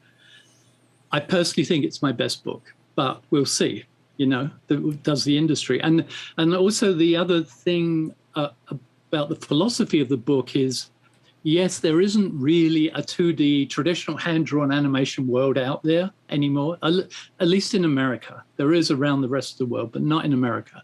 It's gone. The country that led the world, it's disgusting actually, this country led the world in traditional hand-drawn animation. It's not even in the game anymore. And it's so sad because I get so many young students coming to me who want to do it. They genuinely want to do it. They don't want to deal with computers. They don't want to make video games. They don't want to do this, that, and the other. They want to do traditional hand-drawn animation. And I have to say to them, there's nowhere to go. So I thought, there's two reasons, philosophy behind the book. There's two philosophies behind the book. Number one is I'm writing that book for all those young kids who really want to do it, even if they have to do it as a hobby. They really want to do it. And I'm saying, okay, the great generations have gone now. The 9 old men have gone. The next generation was Richard Williams, really, in terms of expertise. Lots of other people, contemporaries, and lots of great people, certainly in advertising in London in the 70s and 80s and like that, doing 2D hand-drawn animation. But really learning the craft and the skill of traditional hand-drawn animation. The last great teacher was Richard Williams, or the last great move. And that generation's gone now. So I'm kind of clinging on here as the last of the third generation of that era. And I think, I don't know anyone of my age that's still working and doing anything. There might be, and I'm doing a disservice if there is, but teaching and actually producing and all that. I don't know of anyone else. So I just thought, before I go, I've got to give it to the world and let's see what the world makes of it. That was the number one philosophy. The number two philosophy is I still fundamentally believe, I've taught all kinds of, for years and years, 20 years I've taught as well as doing my own thing. And I've taught degree course students, and I know that 90% of them, 95% of them are going to go into CG animation and the games industry. That's the reality of the world. And a few will get into movies and a few will get into television, but realistically. But I still fundamentally believe the best foundational training they can have is by hand drawing the principles of movement. And that's what the book's all about. If you can draw it, there's a danger. I don't want to offend anyone, including yourself, because I know you work with Toon Boom and you do all kinds of things. But the danger of a beginner learning the principle, and now I'm not talking about technology, software, what the industry wants and everything. I'm talking about the pure character animation. Right. If you can learn it by drawing it the hard way, you're going to be ahead of everyone who is just being taught technology. And I'm not insulting anyone by saying that, because I'm amazed at the technology. I'm almost seduced by some of it already still. But in terms of teaching, right, I believe the foundation, the best foundation anyway, is hand drawing it, because then if you draw it and it goes wrong, you have to draw it again until you get it right. And you work out in your mind, how does that movement work? How does that timing work? How does your placement work? And you have to draw it. You have to learn the hard way. And then it moves on. For instance, I do a 48-week online course. Actually, the book is based on this course. It's 4 modules, 12 classes each. The first module is entirely hand-drawn, old school, pencil on paper. And that teaches a number of the principles of movement. And then I shift them into module 2, which is Moho. I selected Moho as my software of choice, and they work in Moho. Now, I don't teach software, but I teach them enough about Moho to do what I want them to do, which is to learn more key principles of movement, timing, and things like that. And you can do those so much faster, as you know, in software, much faster. And then in the third module, I take them into pre-production because I want them to make a film with their, a very short film, 30 seconds, TV commercial length. I take them 12 weeks into pre-production, and then I take them in the last module 12 weeks into full production. And they go in knowing nothing, and they come out making a film. And I think that's pretty cool. And in my festival, the Drawtastic Festival, we have set up a Golden Pencil Award category just for students working through that course, so they can actually win something at the end of it, you know. But will any of them do 2D animation as a career? Of course not, because there isn't opportunity in this country anyway. So some of my students are abroad. In my last course, I had a guy in Portugal, China, and one in London. And so I have remote students as well as local ones. And COVID has, of course, forced us all into remote anyway. Right. But yeah, and then I realized with this, so many people were complimentary about this course. And I thought, okay, but I'm only dealing with this little narrow band of people. What about a book on it? And so I decided to rework it into a book. So the book is the same principle. Come in knowing nothing, go through some drawn stuff, go through some moho stuff, do pre-production, do production, follow me all the way through, and you can even win a Golden Pencil Award at the end of it, you know. And that's but all along that journey, and at the beginning of every class I teach, drawing to me is fundamental. Whether you're a CG, puppet, whatever kind of animation, observational gesture drawing is really important. So at the beginning in my classes and in every lesson of the book, because there's 48 lessons in the book, there's an assignment in observational gesture drawing, and I give you the reasons why you're doing it and what you're going to get from it. Okay. And I kind of insist on that. So long answer to your question, I'm afraid. No, it's a beautiful answer, and let me be clear with this. When I say that, where I hold you in regard with respect to animation, it's why when I'm talking to people and they go like, oh, are you an animator? I go, no, I'm a trainer. It's like, 'cause I don't consider myself an animator. I can animate, but it's like, I know for a fact that, because you're talking about that going, yeah, I do need to take that course, because it's like, I do understand when you start doing stuff in the computer, you learn your cheats early on. Oh, let me just fix this. But you have a very valid point. The people who I know that animate circles around me were traditionally taught, because the school that I used to be a professor at, they actually did still have the pegs and the paper and like all of those pencil tests and just doing all of stuff. This is like, and then the school closed down in 95. So this is like, right, around that time.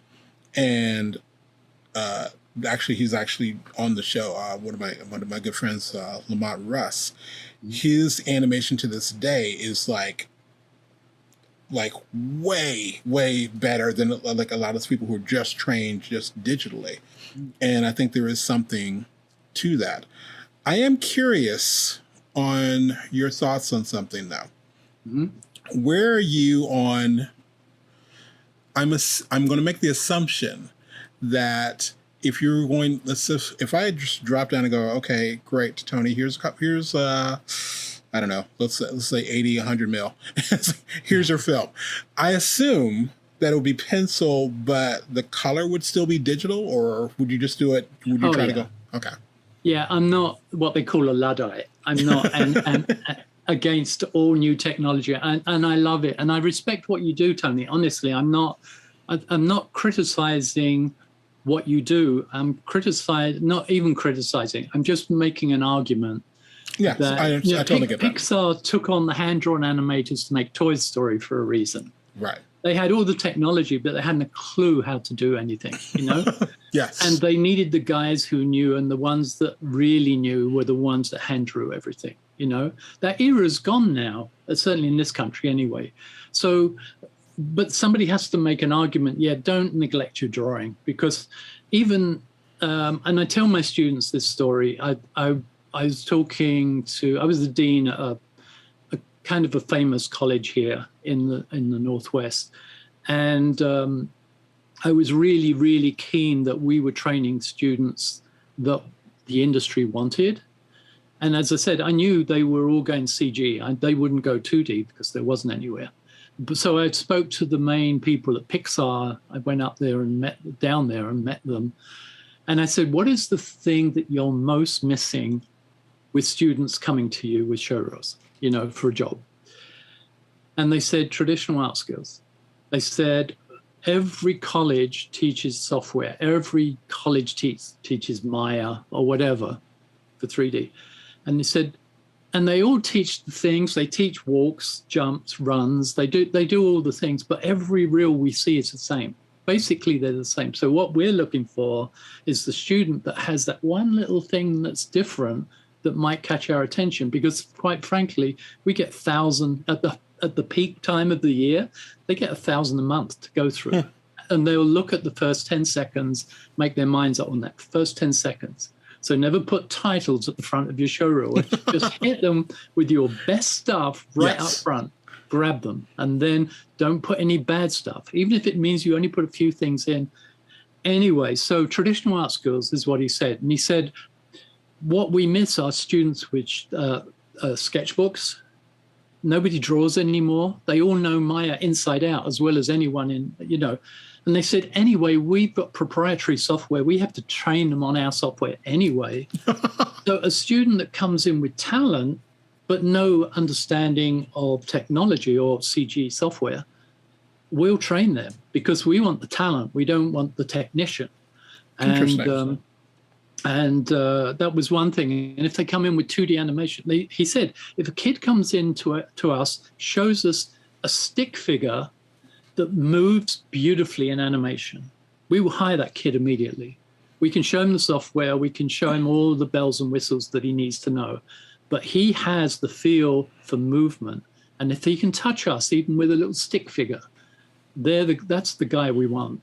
And if they've got a sketchbook, that's the guy we want. So there is a precedent for this. There is, there's still a belief that traditional art skills have been kicked out, especially, what's it called? I've forgotten. Schools kicked out art, basically. Right. STEM. That's what I'm trying to think about. They kicked out STEM in the whole system. And so kids have not been trained with any traditional art skills. Some schools sporadically will do art classes, but it's usually expressionist. Nobody teaches drawing anymore. Nobody teaches observational things anymore. All the things animators need, even if you're a CG animator. Right. I know some great animators at Pixar. I know them as friends, and they have sketchbooks all the time. They'll do research before they animate on their computers. They'll do key poses, sketches, and everything like that. And that's why it's so important that they observe and they analyze and then they sketch it out in a form that they can understand. Then they translate it into their computer and start doing the CG poses and things like that. So, I'm swimming against the stream. But at this stage in my life, I don't care if people don't agree with me. I'm giving it to you. You do whatever you like with it. But I do feel that the book is gonna. It fills a void that's not being taught in certain areas, especially with the observational gesture drawing wrapped into everything else and everything. Cool. Yeah, so I'm busy, and I'm doing. Sorry, this is just. I'm frustrated because I have to focus 100% on the book, and my classes as well. But what I really want to do, because the book in my mind is written, I'm just doing all the boring administrative stuff now. My personal project is, it started off as a concept that I wanted to make an animated memoirs movie. Oh, wow. Because I've been so lucky with the people I've met. I've met lots of people, and I apprenticed with Richard Williams, and at art school I was personally at an independent study with Ralph Steadman, the illustrator. And there's so many stories, there's so many things that came out as a result of that, and so many life experiences and journeys. I climbed the Great Pyramid as a research for a project I was working on. And, when you stand on top of the Great Pyramid in Egypt, you get a vibe. There's definitely something, that I want to tell those stories. And so I thought, but I can't recreate them, and nobody's going to I won't be able to hire actors, and I'm going to animate my memoirs. And then, so I played around with the idea, and I made a little trailer, not a little, well, 1 or 2 minute long trailer. I think it's pretty good, and to sell it, but it's so hard to raise money, especially in COVID years. Right. It's impossible to see anyone talk to anyone. So what I finally decided is, okay, I'm probably not going to get the money to make the film, but what I can do is make a graphic novel of the whole thing. So I'm doing a graphic novel memoirs. Next year is booked out for me. When I hand this book over to the publisher, I am straight on it, and it's in 4 parts. And I've already written the first part. I haven't drawn it yet, but I've written the first part and shown it. My wife is my strongest critic. She would tell me if I'm wasting my time. She would tell me the truth, right? And she said, "This is the best thing you've done." Oh, wow. This is so amazing. And I'm really haven't even reached my animation years yet. I've talked about childhood and had some amazingly bad experiences as a child internally, and I had to deal with those. And I had some amazing experiences that transformed my life at that stage. And I wouldn't have had a career if I hadn't gone through that. Well, I want to tell that story because it might help other people as well, And then there's the animation years, and then there's the America years, and then there's the final old age dotage years that I want to talk about a few things. And so it'd probably be in either 4 parts, or be a 4-part complete thing, or 4 separate ones that make up the whole. But I can't wait to get to it because I really want to do it, Yes. I do have a question for you. You did mention that you were working with Moho. And I remember taking a look at that when it was first owned by Lost Marble before it got switched the names, and then it got back to the original name. Yeah. I'm curious, where had you tried other things? Like, I was curious, have you actually messed with Open Tunes yet? Have you seen that software? I've looked at it. To be honest, Tony, I find all softwares so challenging. Mm-hmm. It's not that I'm dumb. It's not that at all. Right. I've never liked 3D. I've never liked it. Right. That doesn't mean to say I don't like watching 3D. Hollywood's like same old all the time. But when I see some amazing 3D, Chris Landris' Ryan film blew me away when I saw that film years ago. Just the most amazing 3D use of 3D ever. Just it took it to another level, and it was an amazing film. But I've never been drawn personally to animate in 3D. I've done things, but I've never really got off on it, Right. And software is overwhelming in the sense that I know you work with Toon Boom, Harmony. I looked at Harmony. So complicated. The best software I've ever worked with was Toon Boom Studio. Okay. And I tell you why, because it was very simple and it was perfect for students to start. I could get them animating so quickly on that, but from a traditional point of view as well. Right. And it was such a disservice to me as a teacher when they took that off the market. I was so sad. And I started looking at Harmony, and it's got more and more complicated. And it's great for you teaching it because you've got a lot of classes you can teach with that. Mm-hmm. But for me, I know we talked before this recording, and you said there was only you doing lots of things at once right now. There's only me, I don't have assistants. I don't have a studio behind me or anything. And for me to take on, even my favorite software is TV Paint. It's like a university degree course for me to learn that software, to be fluent in it, Right. I don't have the time. I would much rather be drawing. But in answer to your question, yes, I import into programs. Moho gave me, it wasn't like Toon Boom Studio, but it gave me a very quick in because I don't know Moho. I couldn't teach Moho. I don't teach it in my class as teaching software. Right. I show enough of how it works for them to do the exercises I want them to do. But if they want to learn Moho, they have to go elsewhere, probably to you or whoever's teaching it. But I teach them just enough to make the things move that I want them to move, and that's all. So, and I don't have time in my life anymore. I probably don't have years in my life anymore to get into an in-depth study of software. So I love software. It's just not for me, and it's not for this time in my life. And I don't teach it at all, but I teach enough of it to get across. Now, where I am excited, by the way, and this started with, it started too late because I've written this book many ways, but I'm thinking in my next generation of evening classes, 48-week ones, I might actually shift from pencil to paper to iPads, because I'd found a couple of, one particular software I like, and I don't know anything about it except I've done a couple of things in it and I like it. It's called Rough Animator. It's an Australian package for the iPad.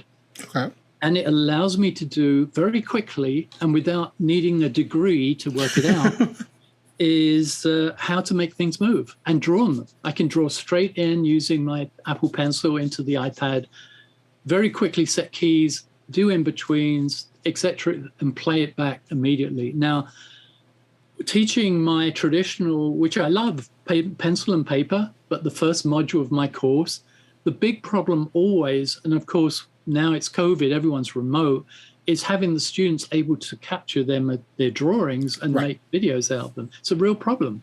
And some of them are quite ingenious how they do it with their iPhones and propped up on boxes and stick their drawings to the wall and everything.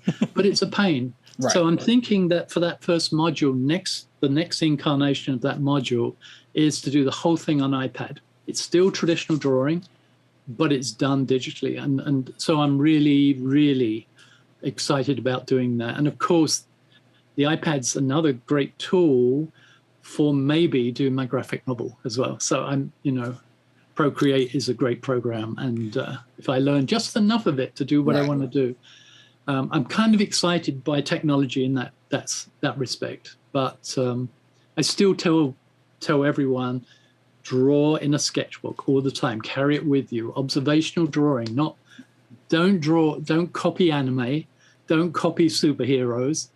Look at everything around you and sketch it down. Even if you do it for 30 seconds, look at everything, because that's going to teach you so much more. And that's it. And if you're passionate about anime, you're going to get better at anime. You can be the Miyazaki of anime, as opposed to just copying other people's anime, formulas, and things like that. So, that anyway, is long answer. Sorry.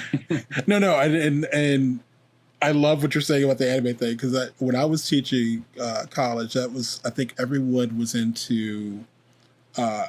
Everyone kept coming with these Dragon Ball Z characters in their portfolio.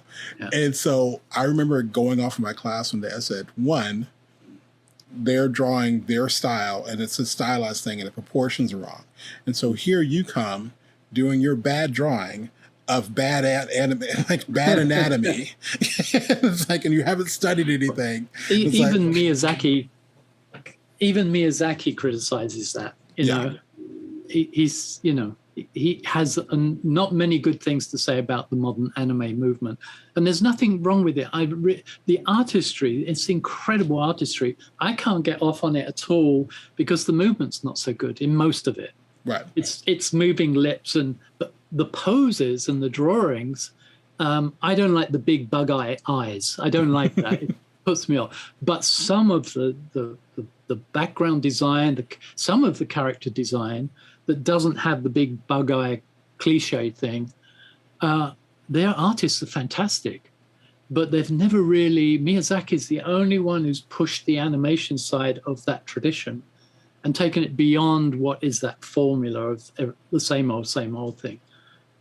Everywhere, once there's a financial success of any style, Yes. How many more princess movies do we need to see with songs? And it just, and Oh, don't get me started on Disney. All right. Understood, and I agree definitely on Let's that. say Hollywood. Okay. Well, Tony, thank you so much for taking All time. right. Like I said, I know I'm looking forward to diving into this book because it's something that I know that I miss. And even my late animation mentor, every time he saw me on the computer, it's like, Tony, when are you going to get out of that box and do some art? So it's like, and I find myself now going, yes, okay. And I literally have to go pick up one of the sketchbooks that people keep buying me sketchbooks and I've never used them. I'll just write down notes and I'm just in the computer and yeah. But you know, Tony, it's okay. It really is okay because you are you and you are what you are. And that's what makes you great, you know? Yes, you may feel guilty about it, but I don't want to make a guilt trip for anyone saying, oh, you should be drawing, you should be. Yeah, it helps, but your world is a different world to mine. And I can't, and the world is going away from, you know, it's very much a technological age now. It's all going into, and fine, just learn how to, not you, but people, learn how to do it better. Learn how to know those principles that the old Disney guys did. Yeah. The old 9 Old Men and all the other hundreds of other great artists at the time in Disney, and learn how they moved things well and do it in the software. That's all. And, you know, it helps to do sketches. It helps to do observational gesture drawings for sure. But if you're not that, some people aren't that kind of person, and that's fine. I respect you, you know. It's one of those things. But I just feel I have to speak for the, you know, I always say, and I say in the book, we stand in animation, we stand on the shoulders of giants. It's not my saying, it's an old saying, but it's true. Those giants had so many things to say, and technology is tending to steamroller over them. And I don't blame technology. I don't blame software. The industry, there's more animation produced today than ever. And how much of it is really, really, really going to last beyond a year? Right. Even movies. How many movies can you look back on and say, oh, I can't wait to see that movie again, you know? And yet there's some really old Disney movies. Yes, cultures change, styles have changed, all kinds of things have changed, but they captivate you. The characters come alive and you just identify with them, you know, and that's what we're losing today. Not 100%, but we are to some degree with commercial forces and other things. Anyway, sorry, I shut up. Well, Tony, thank you again for joining us. And again, it's Pleasure. like, and I'm not taking it as a guilt trip. It's like, it's more of a, I'll say in closing, I can see, like, when you look at like, oh my gosh, I like the thought of this, but it looks so bad. And people are, well, it's all about the story. I'm like, but does it have to look like crap? Yeah. So yes, I know, I recognize my weaknesses and going, yeah, if I did this, I know I'm not going to be contributing to, like, that's a great story you told, Tony. Did you get anyone to animate it for you? Because it's like it has to get to that next level. And I'm looking forward to when people do throw the challenges like they did with the game, the Cuphead game, or what they did with Klaus, and like when things are just like, holy crap, like seeing something that really makes you want to go, I've got to get back to the studio, let me go work, because that's, I think, what's missing a lot of times versus just feeding stuff. Okay, give me the next thing, give me the next thing. It should inspire you, it should drive you, I feel, and I think you're on to something there. Well, I don't know if I am. I'm the last voice saying it, but, you know, I can't stop the tide, but at least I can just throw a little buoy out there, you know, like, yeah, we're still here. Love it. All right, this has been Tony Ross with the 2D Animation Virtual Summit with, I don't know if we call you the Godfather. What do we call you? the old wrinkly in the corner with a pencil. The animation wizard extraordinaire. Yeah. Mr. Tony White, thank you again for joining us, and looking forward to the book, sir. Thank you. Thank you. Have a good one. And you. Bye, Tony.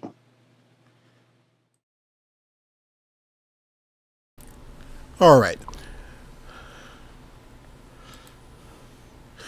Yeah. I can't wait to see what's in this book either. That's just the idea of hearing what he's actually talking about doing there. So it's going to be pretty cool. All right. So it's lunch. So I'll see y'all in a bit. We're going to come log back on shortly.